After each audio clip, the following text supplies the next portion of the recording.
जय माता दी दोस्तों, आज मैं आपको बताऊंगी कि घर पे छोटा सा हवन या अग्यारी कैसे करें। जैसा कि आप देख सकते हैं, मैंने यहाँ पर उपले ले लिए हैं 2-3 और ये सब मैंने हवन सामग्री साथ में रखी हुई है आपको दिखाने के लिए। इसमें हवन सामग्री है, पीली राय है, थोड़ा सा गूगल, थोड़ा सा लोबान, जायफल, 1 जोड़ा लौंग, बताशा, काले तिल और थोड़े से जौ लिए हैं। और घी हमें अत्यंत आवश्यक है इस हवन को करने के लिए।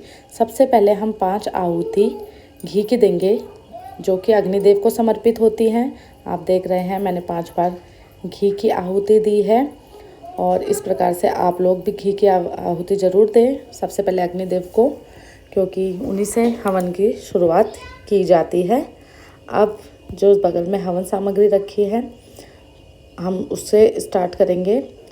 और इसमें हवन सामग्री में सब कुछ मिक्स है पहले से ही, लेकिन फिर भी मैंने आपको दिखाने के लिए यहाँ पे सब कुछ रखा हुआ है। अब जो है हम अग्यारी के लिए उसमें थोड़ा सा कपूर डालेंगे और कपूर डालने के बाद हम अग्नि को प्रज्वलित करेंगे, क्योंकि हमें थोड़ी सी अग्नि की भी आवश्यकता होती है, ताकि उसमें हम सामान डालें तो वो उसमें थोड़ा सा आग लगे। तो अग्नि प्रज्वलित हो चुकी है। अब हम इसमें डालेंगे 2 आहुति। हमको सबसे पहले गणेश जी के नाम की डालनी होती है। ओम गण गणपते नमः स्वाहा करके आप डाल सकते हैं। और याद रहे, ये वाली उंगली आपको यूज़ नहीं करनी है हवन में, इसको शुद्ध नहीं माना जाता है। तो 2 बार गणेश जी की आहुति डाल दी है। उसके बाद नवग्रह की आहुति डालते हैं। ओम नवग्रह नमः स्वाहा करके आप 9 बार नवग्रह के नाम की आहुति डाल सकते हैं। जैसा कि आप देख रहे हैं, मैंने 9 बार नवग्रह के नाम की आहुति डाल दी है। उसके बाद हम 11 बार माँ देवी के नाम की आहुति डालेंगे।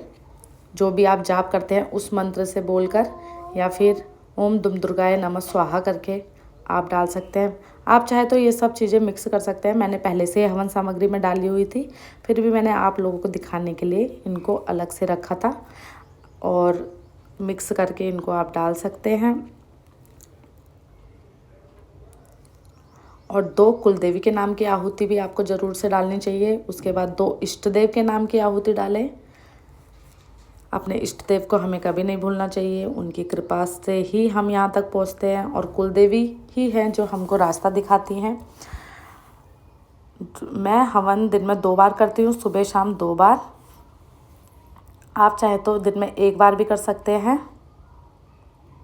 लेकिन आपको ये हवन ज़रूर करना चाहिए घर में। इससे शुद्ध वातावरण रहता है।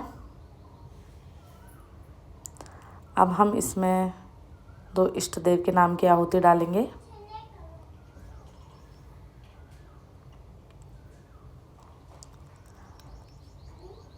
जैसा कि आप देख रहे हैं,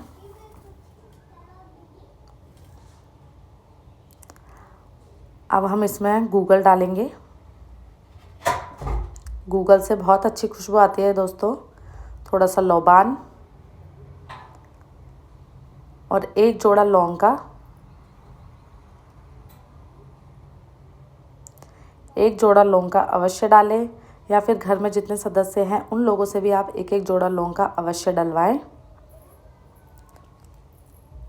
सुबह की पूजा में मैं जायफल भी अवश्य डालती हूँ मैया को। पहले इसको थोड़ा सा घी में डुबा लेंगे, उसके बाद अग्नि में समर्पित कर देंगे। कहते हैं अग्नि में समर्पित करी हुई चीज़ें माँ तुरंत ग्रहण करती हैं, चाहे वो भोग हो, चाहे किसी भी तरीके का चीज़ हो। अब भोग के लिए हम मीठे में बताशा डालेंगे, इसको भी थोड़ा सा घी में डुबा लेंगे, फिर समर्पित करेंगे। और अब जो है, हवन करने के बाद हमको इसके चारों तरफ 3 बार जल का छिड़काव ज़रूर करना चाहिए। जल में गंगा जल भी मिला हुआ है, इससे हवन शुद्ध हो जाता है। और 3 बार हमको अपने आसन के नीचे भी जल छिड़क लेना चाहिए, और जल छिड़क के अपनी आँखों पर स्पर्श करना चाहिए। ऐसा इसलिए करा जाता है क्योंकि बोला जाता है अगर हम जल छिड़क नहीं करेंगे अपने आसन के नीचे, तो इसका भाग जो है इंद्रदेव को चला जाता है और हमें उसके पुण्य की प्राप्ति नहीं मिलती है। मैं अपने घर में अग्यारी 2 बार करती हूँ। इसमें थोड़ा सा और कपूर डाल देंगे ताकि अग्नि प्रज्वलित हो जाए। और अग्नि प्रज्वलित होने के बाद जब इसका धुआं निकलेगा, तो हम इसको चारों घर में दिखा देंगे, चारों तरफ। हवन करने से आपका ये फ़ायदा रहता है कि पूरे घर में पॉजिटिविटी रहती है, मन को शांति मिलती है और मैया को हवन बहुत पसंद है, इसलिए हमें ज़रूर करना चाहिए। 2 बार ना भी हो पाए तो 1 बार अवश्य ही करना चाहिए।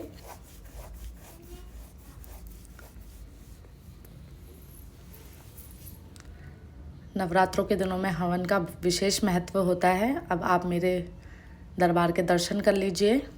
माता रानी विराजमान है, मेरी ज्योति पूजा अर्चना हो चुकी है। यहाँ मैंने कलश भी स्थापित किया हुआ है, जवारे भी बोए हुए हैं और ये मेरी अखंड ज्योति है। आज माँ का 7वां दिन है, माँ कालरात्रि का दिन है। भोग भी मैंने समर्पित कर रखा है पान के पत्ते पर। पान के पत्ते पर भोग भी मैया को अवश्य चढ़ाए। उसमें एक सुपारी, एक जोड़ा लौंग, एक जोड़ा इलायची का रख के थोड़ा सा शहद डाल के माँ को भोग भी अवश्य समर्पित करें।